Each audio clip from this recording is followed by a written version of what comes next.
श्रीमद्भगवद गीता विश्लेषण अध्याय 10।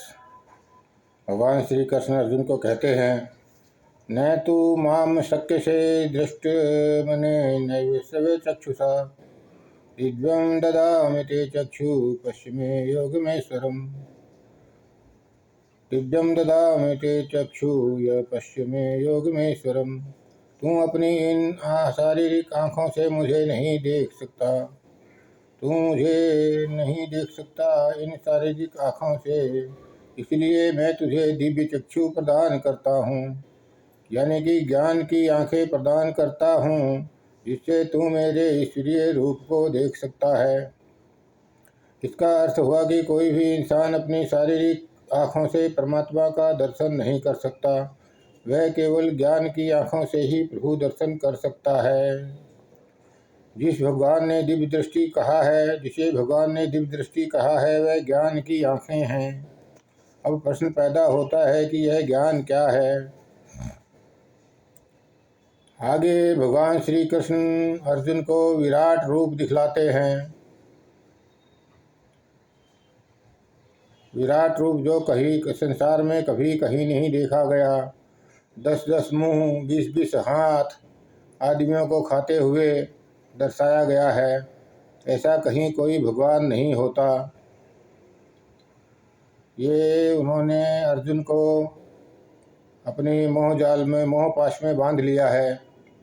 वो मोह पाश में बांधने के कारण से जो वो चाहते हैं वही अर्जुन देखेगा। इस तरह से दिव्य विराट रूप दिखा दिया। ऐसा विराट रूप किसी भगवान का कहीं पर नहीं होता।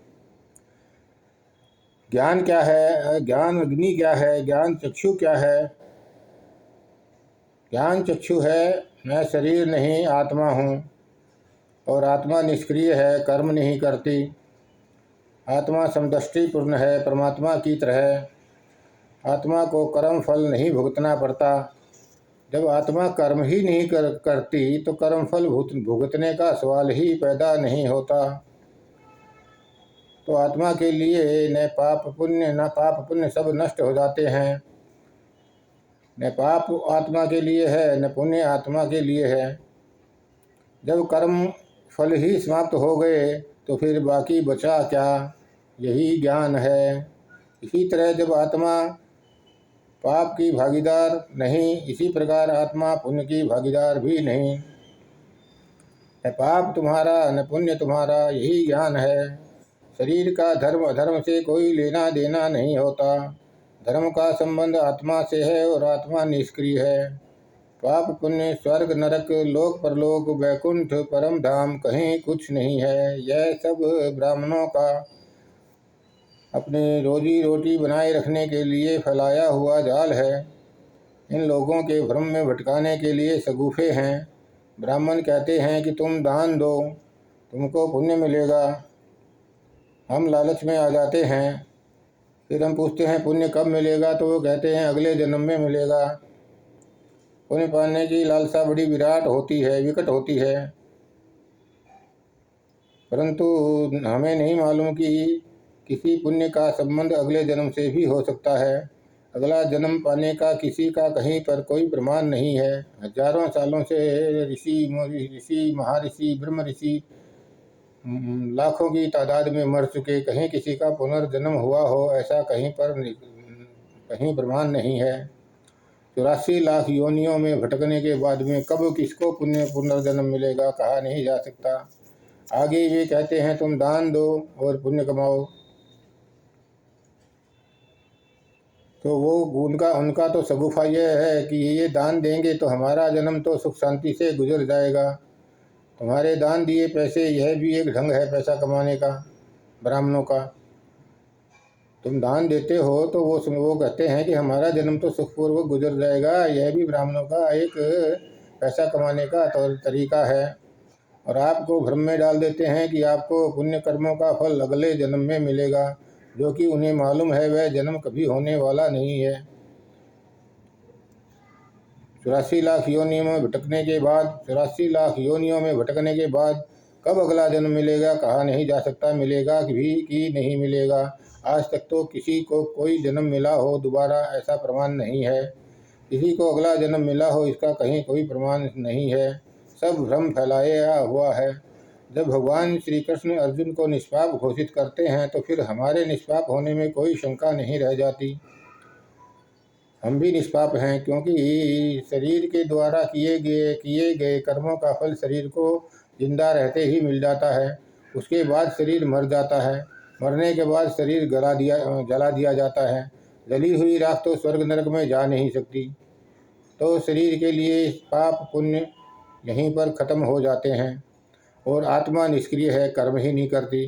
जब कर्म ही नहीं करती तो आत्मा को पाप पुण्य लगता ही नहीं। इसलिए आत्मा के लिए भी स्वर्ग नरक बेकार है।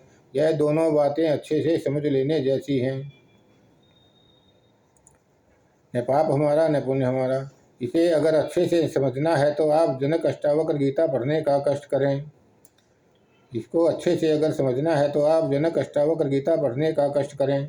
अध्याय 1 श्लोक 6 और 15।